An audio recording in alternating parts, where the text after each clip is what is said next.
Snow bit into his cheeks long before he saw the antlers. The world had shrunk to white and wind, and the slow, clumsy movement of his own legs, one in front of the other, as if he were wading through wet cement instead of powder. The dog harness dangled empty in his hand, the last of his sled team gone hours ago into the storm, swallowed by a crack in the ice he never saw coming. Somewhere above the howl of the wind, the ice groaned like a living thing, and the sound crawled up his spine, whispering that the Arctic didn't hate him, it simply didn't care whether he lived or died. Before we begin, make sure to subscribe, like the video, and tell us in the comments which country and city you're watching from. His name had once mattered in office buildings far to the south, where central heating hummed and screens glowed, where survival meant answering emails on time. Out here, he was just a lost man in the Arctic, a thin figure inside a too-light parka, boots that weren't made for this kind of cold, lungs burning from air that felt like broken glass. He had come chasing something he couldn't really explain, maybe the idea of beginning again, maybe punishment, maybe a silence that matched the one inside him after everything fell apart.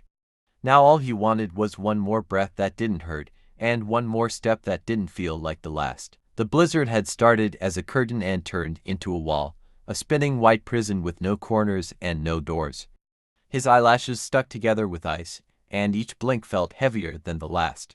Snow had filled every crease in his clothes, had slipped beneath scarf and collar, until it found vulnerable skin and kissed it numb. The wind carried thin, sharp snow like ground glass, and each gust slapped him sideways. He tried to remember the map he'd studied in the warm cabin 3 days before, tracing routes with a glove over laminated paper, telling himself he could handle this. Now the only map he had was the trembling movement of his own feet and the distant memory of a shoreline he had lost hours ago. He didn't hear the caribou first, he felt them. A soft vibration under the crust of ice, a tremor that ran up his boots and into his exhausted calves. At first he thought it was the ice cracking again, and panic snapped his head up, but then he saw them, dark shapes against the moving white, antlers like crooked crowns, steam rising from their massive bodies. They moved with purpose, hoofs punching through the snow like it weighed nothing at all. For a second, he thought he was hallucinating. Then he realized they weren't wild. They moved in a loose pattern, circling something, and as a gust parted the snow, he saw it a sled, low and heavy, and behind it, a figure on foot. She looked too large to be real at first, like a story his brain was inventing to comfort him in his final minutes. A woman, towering over the sled, her fur-lined hood thrown back despite the storm. Her hair was thick and dark, bound in a single long braid that whipped behind her back like a banner. The coat she wore clung close to a frame built for strength, not delicacy, the thick hide pulled tight across broad shoulders and powerful thighs that pushed through the snow as if it were shallow water. Layers of fur trimmed her boots, her gloves, the edges of her short outer tunic, and the only bare skin he could see the line of her jaw, the high cheekbones stained with cold, the full mouth pressed into a firm, assessing line was the color of polished copper cut in winter light. He caught his toe on a buried ridge of ice and went down hard. The snow was softer than the ice beneath, but the impact knocked what little breath he had left out of his chest. For a moment, he lay there face first, cheek pressed into the packed surface, and wondered if this was the right place to stop fighting. The cold didn't feel like knives anymore. It felt like a thick blanket, heavy and quiet. Just sleep, he thought. Just sleep and let the white cover everything. The wind blurred into a low hush, a whisper that sounded almost kind. Then a shadow swallowed the world above him, and the air changed warmer for the span of a heartbeat, scented with hide and smoke and something wild. A hand closed on the back of his jacket and lifted. Not tugged, not dragged, lifted, as if he were a child and she were pulling him from a snowbank after a careless tumble. His boots scraped along the ice, half his weight hanging from her fist. He opened his eyes to find her looking down at him, dark eyes narrowed against the snow, lash crusted with frost. Up close, she was even larger, the top of his head barely reaching the line of her chest when she yanked him upright. He could see the details now, thin woven beads stitched to the trim of her tunic, the faint scars along her knuckles. The controlled, steady way she breathed through the cold, lips parted just enough to let the air in without burning her lungs. He tried to speak and mostly exhaled a broken cough that tasted like iron and ice. "I got lost," he managed, the words shredded by the wind, small things that seemed ridiculous in front of someone like her. She didn't answer at first. She simply studied him in a silence that felt heavier than any snowdrift. Her gaze tracked the seams of his gear, the brand names stitched on by companies that thought of winter as a marketing aesthetic, not a lived reality. Her eyes moved to his boots, lingered on the poor insulation, the cracked leather, then came back to his face. There was no pity in her expression, no mockery either. Only a cool calculation, like she was weighing his chances the way she would consider the sky before deciding whether to travel. She spoke in her own language first, the words rolling low and smooth, shaped around sounds his tongue didn't know how to make. They hung between them, vapor turning instantly to frost, and he could only blink back at her. She watched the confusion flicker across his face, exhaled through her nose in something that was almost a sigh, then switched to English.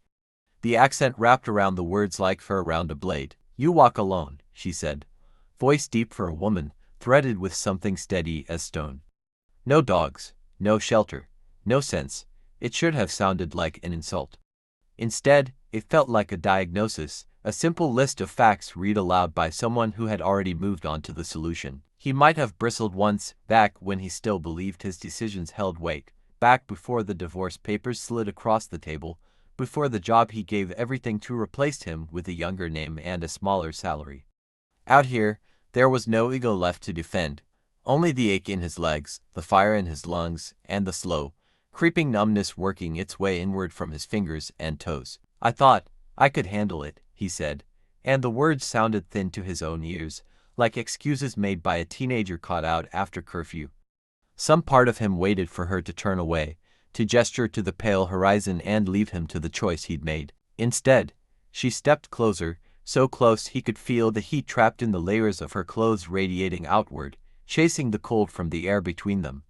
The reindeer circled restlessly around the sled, their snorts sending plumes of white vapor into the storm, but they stayed within a ring of distance she seemed to command without even looking at them. She reached up with one hand and gripped his chin, gloved thumb pressing gently but firmly against the side of his jaw, turning his face left, then right, as if checking for the stiff mask of frostbite. Her touch was rough leather over numb skin, but beneath it he felt the strength coiled in her grip, the easy confidence of someone who had pulled heavier things than him from worse places. "You are not ready to die here," she said at last, and something in her tone made it sound less like a comfort and more like a rule he had no right to break. "Not yet." She released his chin but didn't step back, her face still close enough that he could see the fine lines at the corners of her eyes, etched by years of squinting against the glare of snow. Her breath brushed his mouth, warmer than the wind, tinged with smoke and dried meat and a salt he couldn't name. There was nothing soft in her expression, but there was a decision there now, something settled. He realized with a strange, distant clarity that his survival had just been moved from his own incompetent hands into hers. The world narrowed even further. There was the storm, and the herd, and the giant huntress who stood before him, as if carved out of the land itself.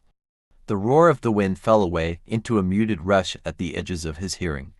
All that remained in focus were her eyes and the way they did not look away from his. In that gaze he saw things he didn't have words for, loss that went deeper than his, a long familiarity with danger, an old, quiet grief that had been folded and refolded until it became part of her instead of a wound. There was also a spark there, hard and sharp, the glint of a test he didn't understand yet. His heartbeat stuttered against his ribs, not just from the cold this time, but from the feeling of being seen without the layers of story he wore for other people. She leaned in, the fur of her hood brushing his forehead, the huge shape of her blocking out what little light filtered through the storm. When she spoke again, her voice dropped, losing its brusque harshness and gaining a dark, intimate weight that slid over his skin like the first heat of a fire after hours in the cold. "You will come," she murmured, the words meant for him alone now, swallowed quickly by the wind. "You will walk. You will share my shelter, my fire, my warmth." Each word seemed to settle on his chest, heavy and inescapable. For a moment he thought that was all, an order, a promise of survival on her terms. Then she tilted his chin up just a fraction more, her eyes narrowing with something almost like amusement, almost like challenge. "You're going to kiss me," the Inuit giant huntress said to the lost man in the Arctic, as the storm howled around them and the ice groaned beneath their feet. He didn't react at first, not because he didn't understand her words, but because his brain refused to accept them. The storm screamed around them, 1,000 icy needles striking every inch of exposed skin, yet the world had somehow become quiet, suspended, held in the space between her breath and his. Her hand was still under his jaw, not forcing him, not restraining him, simply holding him there, anchoring him in a moment that felt heavier than anything he had carried in years. He couldn't remember the last time someone looked at him with that level of certainty, as if she already knew what he would choose, as if his hesitation were a small, passing thing that would melt the moment he stepped inside her shadow. And maybe she was right. Maybe part of him wanted to be told something that wasn't a choice at all. The cold tried to reclaim him the second she released his chin. He felt the wind rush between them, slicing into the fragile warmth that her proximity had created. His instincts jolted awake, not the instincts of a seasoned traveler or a hunter, but the raw, animal impulse of a freezing man sensing the loss of heat, of safety.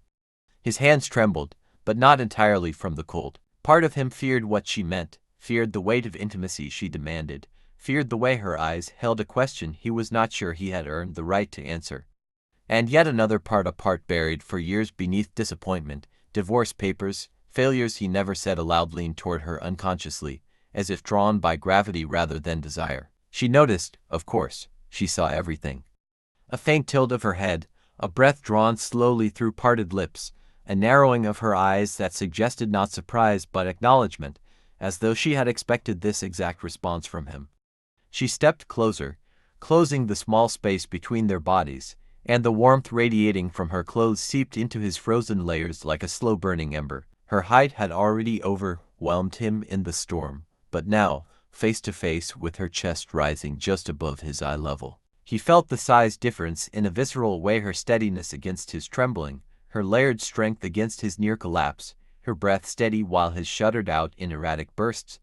She was a shelter before she ever offered one. Without another word, she hooked her arm under his and lifted him to his feet, guiding him with a firm urgency that barely masked the care beneath it. Her touch didn't linger, but each second left a trail of heat along his skin, even through his clothes. The reindeer shifted as she approached, forming a loose circle around them, their bodies creating a barrier against the storm. She led him toward the heavy sled, where thick hides were piled high, the surface dusted with snow that melted the moment her hands brushed it aside. She pushed him gently but decisively down onto the hides, her grip firm enough to keep him from falling sideways, soft enough to let him know she wasn't trying to restrain, merely to steady him. It was the first time he realized she did not raise her voice to command, the world simply obeyed. When she bent to secure the sled's ropes, he watched the precise, practiced movements of her hands scarred from old hunting lines, hands strong enough to lift him as if he weighed nothing, hands that had held his face with a strange combination of dominance and gentleness. The storm howled louder, wind tugging at the loose ends of her braid, snow forming a halo of white along her shoulders. She looked born of the land, carved from the same ancient cold that shaped the ice beneath them, yet the moment she glanced back at him, some of that icy aura softened, a flicker of warmth threading through her dark eyes. It wasn't affection exactly, not yet, it was recognition. An understanding that went deeper than language, deeper than culture or survival. He opened his mouth to speak, to ask why she had said what she said, why she wanted a kiss from a man she found half dead at the edge of a storm, why she looked at him as if she could see more than the failure he had become. But she raised one gloved hand, and the gesture carried so much quiet authority that the words dissolved in his throat. She climbed onto the front of the sled, her powerful legs bracing against the wood, her shoulders squared against the wind. Then she turned to him again, voice low and steady despite the storm. "Not now," she said. "You need warmth before you speak. You need breath before you answer anything." The implication hung between them like a suspended thread, not a dismissal of the kiss, but a promise that she had not forgotten it. The sled lurched forward as she signaled the reindeer, and he felt the sudden shock of movement ripple through him. Snow blew over the hide-covered edges, freezing instantly to the tips of his hair, but the heat lingering beneath the furs kept the worst of it away. She stood at the front like a sentinel cut from the horizon, her posture unshakable, guiding the herd through terrain he couldn't even see. Every so often she glanced back, her eyes catching his in brief, intimate flashes that carried more weight than any conversation he'd ever had. There was no flirtation there, Nothing light or shallow, only the careful study of a woman deciding whether he was strong enough to survive what followed. Minutes or hours passed, time lost meaning inside the storm. His fingers regained sensation painfully, needles of heat stabbing through the numbness. His breath deepened, his pulse steadied, and slowly, the world around them shifted. The white haze thinned, revealing hints of dark-shaped rock formations, the faint outline of a cliff, the uneven glow of aurora reflected off distant ice. When the sled finally stopped, she jumped down and turned to him with a deliberate slowness, as if preparing him for what came next. Behind her stood a structure half buried in snow, built of driftwood, whalebone, and heavy hides. Smoke curled through the wind from a vent in the roof, a shelter, her shelter. She reached up and pushed her hood back, letting the cold strike her face fully. The movement was quiet, intentional, filled with a meaning he couldn't decipher. Then she walked to him, her boots crunching over ice, and extended a hand, not to lift him, not to command him, but to invite him. Her voice dropped lower than the storm's hum, weighted with something that wasn't quite softness, wasn't quite danger, but lived in the space between them like heat beneath snow. Inside, she said, where the cold cannot hear us. Then she leaned closer just enough that he felt her breath warm the corner of his mouth and added in that same intimate, shadowed tone, "And there, you will understand why I asked for your kiss." The doorway stood half buried beneath wine-packed snow, a low arch of driftwood reinforced with ribs of whale bone that curved inward like the protective cage of some ancient creature. The structure seemed almost alive, humming faintly under the pressure of the storm, its edges softened by layers of frost that glowed pale blue in the scattered aurora light. The lost man hesitated at the threshold, the darkness inside not threatening but deep, warm, and strangely expectant, like stepping into a memory that wasn't his. The Huntress stood only a step behind him, tall enough that her shadow covered his entirely, as if she were cutting him away from the cold with nothing but her presence. The moment he crossed into the shelter, the temperature shifted so quickly he swayed on his feet. Heat radiated from a central pit lined with thick stones, where embers pulsed between layers of smoldering tundra moss. The glow washed the room in amber, revealing furs spread across raised platforms, racks of tools carved from bone, a small altar-like shelf holding carved figures and feathers. The air was warmer than he'd felt in days, thick with the scent of hide, smoke, and the faint, sweet aroma of something herbal steeping in a pot near the fire. He inhaled sharply, and his lungs raw from the cold burned with relief. She closed the hide door behind them, and the world outside ceased to exist. No wind, no storm, no ice groaning under its own weight. Only the slow crackle of embers and the sound of her breath as she pushed back her hood and shook out the snow. He watched the transition with a strange sense of disbelief, how someone forged by the storm could seem even more powerful without it. Her braid fell heavy against her back, long enough to brush her waist. The firelight colored her cheekbones in gold and shadow, softening nothing yet revealing angles sculpted by years of endurance. When she began to remove the outer layer of her coat, the man looked away reflexively until he realized she wasn't embracing to provoke, but because the cold no longer demanded armor. She approached him slowly, her steps silent on the layered furs. When she reached him, she set her hands on his shoulders, firm and steady, her thumbs brushing lightly against the base of his neck where numbness still clung. "Sit," she murmured, guiding him toward a platform covered in white caribou hide. He obeyed without thought. Something about her voice made refusal impossible, not from fear, but from the quiet certainty she carried. He lowered himself onto the hide and felt heat rise into his bones, uncoiling stiffness he hadn't noticed. His hands trembled again, though not entirely from cold. The intimacy of being alone with her, no storm, no herd, no distance pressed against him like a second atmosphere. She knelt before him, her height still commanding even in that position. Her gloved fingers brushed the frost from his beard, then moved to the clasp of his jacket. She paused not for permission, but to let him understand what she was doing before undoing the fastening slowly, methodically, warmth from her hands seeping through the fabric with each movement. When she pulled the jacket open, he felt the heat of the room rush inside, wrapping around his rib cage like a living thing. She removed the outer layer with the same level of care she had used lifting him from the ice, setting it aside to dry. Her fingers grazed his wrist as she worked, and even that glancing touch sent a ripple of sensation through him, awakening areas that had forgotten what warmth felt like. "You were close to frost death," she said, her tone low and heavy, a voice shaped by snowfields and old grief. Your skin, your breath, your eyes. She traced a gloved knuckle along his jaw, not tenderly exactly, but with an intimacy that came from examining him for damage, for life, for what remained of the man she had dragged out of the storm. The cold takes the mind before the body. It makes you believe quiet is better than pain. It lies, her gaze locked onto his, dark and unwavering. You listened to it too long. Her hand remained at his jaw a moment longer than necessary, thumb brushing the line of his chin in a motion almost soft. He swallowed, feeling heat crawl up his throat. You saved me, he said, though the words felt too small to match what she had done. The huntress tilted her head, considering him with an expression he couldn't read. Then she rose to her full height, a towering presence even in the contained space, and crossed the room to retrieve a bowl of the steaming herbal mixture. When she returned, she held the bowl near his lips. Drink, she commanded, not with harshness, but with the gravity that made the word resonate in his chest. He obeyed again, letting the warm, slightly bitter liquid slide down his throat, spreading heat through his body like a slow-burning flame. She watched the tension drain from his shoulders, the color return faintly to his cheeks.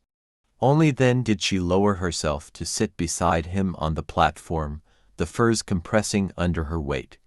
The distance between them shrank 2 inches, close enough that he felt the heat of her thigh through layers of hide and fabric, close enough that her scent filled the air. Smoke, snow, salt, something wild and alive beneath it all. Her hand rested on the hide beside him, fingers splayed, calloused, powerful. She didn't touch him yet, but the near touch had its own intensity, a silent promise he wasn't sure he was ready to interpret. You ask yourself why I said what I said, she murmured, the fire reflecting in her eyes like shifting amber. Why I asked for a kiss from a stranger who was almost lost to the ice. She turned slightly, her shoulder brushing his, her voice dropping into a tone more intimate than the heat itself. But the ice tells truths people try to bury. The storm strips away the lies you tell yourself. And when I saw your face in the snow. Her breath touched his cheek, warm, slow, deliberate. I saw a man who needed to remember he was alive. He felt a slow unfolding inside his chest, a loosening he hadn't permitted himself in years. She raised one hand and placed it lightly at the side of his neck, her fingers tracing the boundary where cold had surrendered to warmth. It wasn't a possessive grip, but it carried a weight of intention, a quiet tether pulling him into her space. Her thumb brushed the pulse at his throat, a single, lingering stroke that made something deep within him tighten and melt at the same time. She leaned closer, not fully, not yet, but enough that the faintest touch of her lips ghosted the corner of his mouth like a question, like an invitation, like the beginning of something he could not name. When I ask again, she whispered, her voice a low ember sliding through the shadows, you will not misunderstand why. Her hand stayed at his neck, warm and steady. Her breath stayed against his skin, warm and steady. And for the first time since the storm began, he felt his heart beat with something that wasn't fear or cold, but a rising heat that answered her without words. The fire snapped softly, sending a thin coil of smoke upward through the vent in the ceiling. He watched it drift, watched the way it trembled before disappearing into the rafters of bone and driftwood, watched it as if the shape of that smoke might give him answers he wasn't ready to ask her directly. But her presence beside him made focus impossible. She didn't crowd him, she didn't need to. The heat radiating from her body, the slow rise and fall of her breath, the faint brush of her thigh against his. It all dragged his awareness back to her with magnetic certainty. The shelter was large enough to give distance, but she stayed close, not touching him fully. Just close enough that the lack of touch felt deliberate, like she was letting anticipation do its quiet work between them. The lost man's body was warming too quickly now. Sensation returned in painful burst, spins and needles stabbing his fingers, tightness in his calves easing into trembling, a slow thawing at the base of his spine. The warmth around him felt thick, almost heavy, and for a moment he wondered if he were lightheaded from the herbal drink. But no, the weight he felt came from her, from the silent gravity she carried, from the way she seemed to fill the room without ever raising her voice. She shifted, turning her body slightly toward him, and the movement sent a wave of warmth rolling over his skin. When she placed her hand against the hide between them, just inches from his own, he felt it like a slow-burning ember pressing into his ribs. She steadied him again, truly steadied him, as if evaluating more than his physical state. Her dark eyes traveled from his face to the fine tremors still clinging to his fingers, to the way his breath hitched when the fire cracked louder than before. There was no pity in her gaze. If anything, there was recognition of the kind of exhaustion that went deeper than cold, the kind that came from months of holding yourself together while everything inside you threatened to break. Your body remembers warmth, she said quietly. But your mind, her eyes softened, just for a heartbeat, your mind still thinks it stands alone in the storm. He swallowed hard, throat tight. It's been alone for a long time. The confession slipped out before he could stop it, a truth dragged from him by exhaustion and the way she looked at him without blinking. She did not comment, did not ask for details. Instead, she moved her hand closer, the back of her fingers brushing the side of his palm.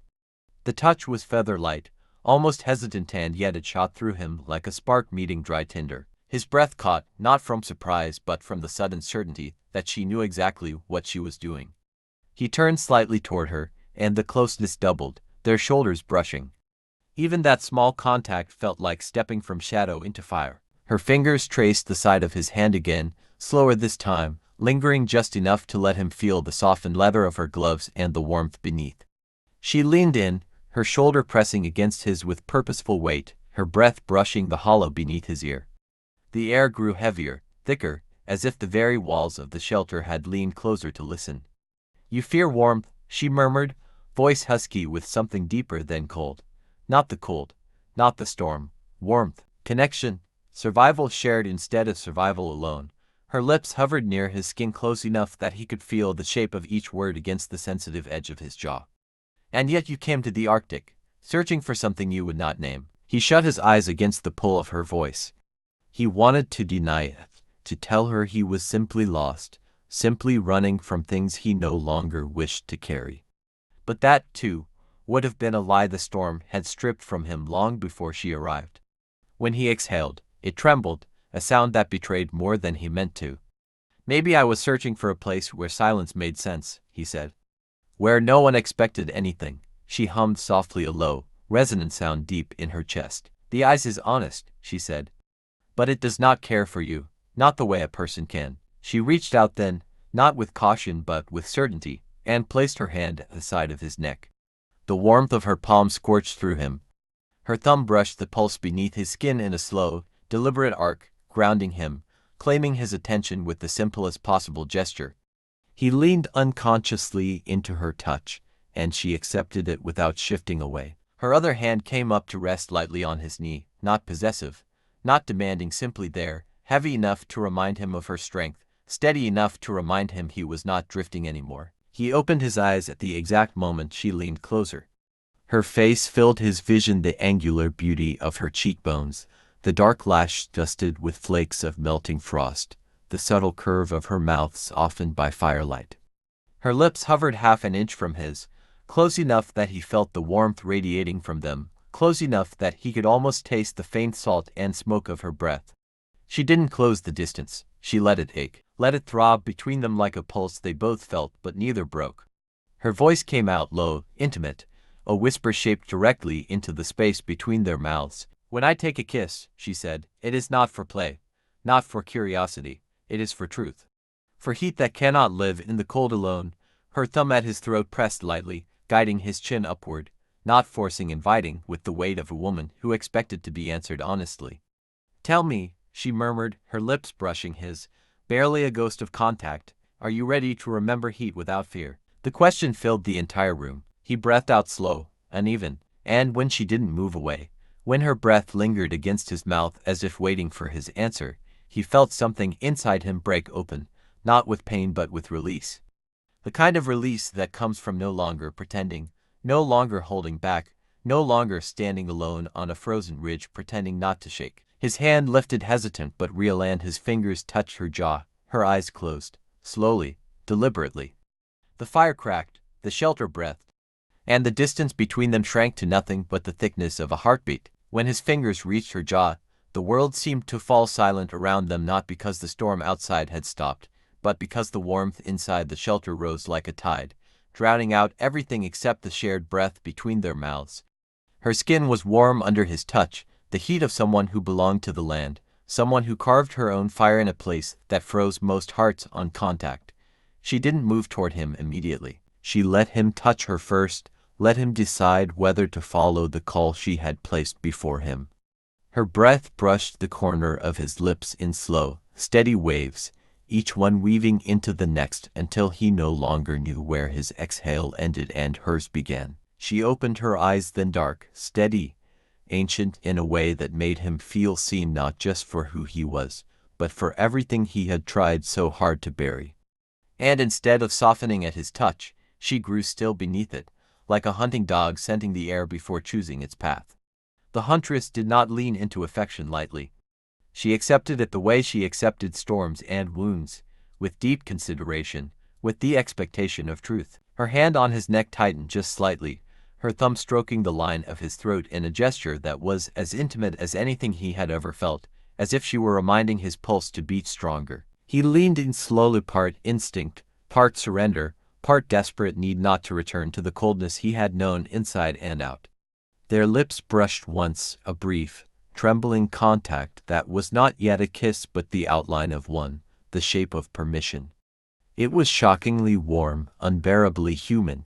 She inhaled softly through her nose, and the sound sent a shiver through him that had nothing to do with cold. She shifted, closing the final inch between them, and her lips met his in a kiss that felt less like two mouths touching and more like two worlds meeting at a border neither had crossed in a long time. Her kiss was not gentle.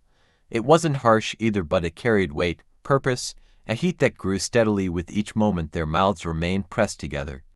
Her hand slid from his neck to the back of his head, fingers threading through his hair with deliberate slowness.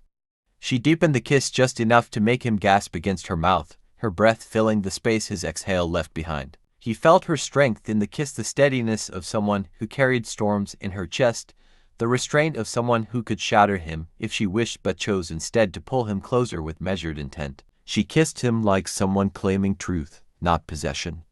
Like someone who had found something alive beneath layers of cold and refused to let it vanish again.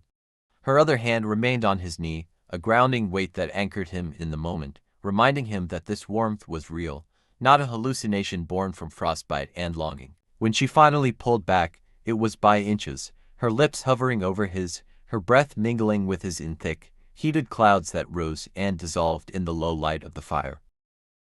Her eyes remained half-closed as she considered him, her thumb brushing his lower lip in a slow, thoughtful arc.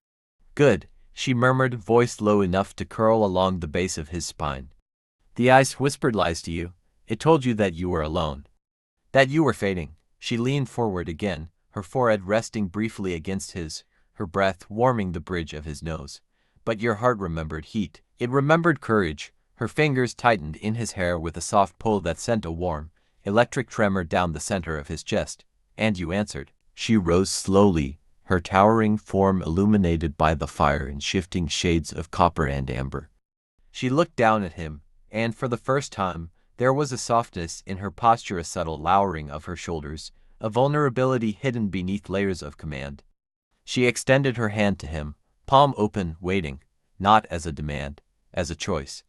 He placed his hand in hers, feeling the strength there, the promise threaded through her grip. She pulled him to his feet with effortless ease, guiding him toward the sleeping platform layered in thick furs warmed by long hours near the fire. She didn't push him onto the hides. She didn't dictate what came next. She simply stood close enough that her breath brushed his throat, close enough that the heat of her body radiated through his clothes, close enough that the intimacy between them deepened without a single word spoken. She reached toward his chest, laying her palm flat over his heart. His breath caught as her thumb traced a slow, steady circle through the fabric of his shirt, her touch lingering, reverent in a way he had not expected from someone so strong. "The ice nearly took you," she whispered. "But you are here, alive, warm." She lifted her gaze to meet his, and the depth in her eyes struck him with quiet force. "And what you shared with me, I do not take lightly." Her hand slid from his chest to his jaw again, thumb brushing the corner of his mouth where her kiss had burned moments before. "Rest now," she murmured. "The storm is mine to watch. You are safe." He felt the weight of those words settle over him, warm, protective, final in a way that comforted rather than confined. He lay back on the hides, and she lowered herself beside him, not touching him fully, but close enough that her warmth surrounded him like a shield. Her braids slid over his arm, her breath steady and calm in the dimness. He closed his eyes, letting exhaustion pull him into the soft dark. For the first time since he had stepped into the Arctic, sleep found him without fear, and as he drifted, her voice reached him quiet, steady, almost tender. "You're not lost anymore.